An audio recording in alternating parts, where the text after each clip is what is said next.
বিশ্ব জুড়ে দ্বন্দ্ব রণে উঠছে যে ভীম অগ্নি শিখা, এইটি আমার বিজ্ঞাপনী হয়েছে ক্রমে রক্তে লিখা। পাপ দানবীর অত্যাচারে ডাকছে যেন ত্রাহি ত্রাহি, চিহ্ন সে যে মোর প্রকটে সন্দেহ তাই বিন্দু নাহি।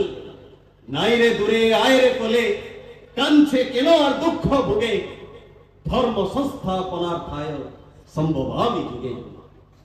জীবনের এই দ্বন্দ্ব, এই কথা ন রখিবা, এই সন্দেহ, এই অবিশ্বাস আজি স্বামী স্ত্রী বাপা পিলা ছুয়া সাঙ্গ সাথী সব কিছু ভিতরে এ প্রকার বিষ ভরিছি যে আজ জীবনটা হি কেমতি ভাবে ভয়াবহ হয়ে উঠেছে। এবং জীবনের এই ভয়াবহতা ভিতরে শ্রী শ্রী ঠাকুর ଆମ ପାଖକୁ ଆସିଛନ୍ତି ଏବଂ କହୁଛନ୍ତି ଯାରେ ମୁଁ ଆସିଛି ତତେ ରକ୍ଷା କରିବା ପାଇଁ। ବହୁତ ଜଣଙ୍କୁ ମୁଁ ବେଳେ ବେଳେ କୁହେ, ଅନେକଙ୍କ ଭିତରେ এই প্রকার ভাবনা সৃষ্টি হবনি, কিন্তু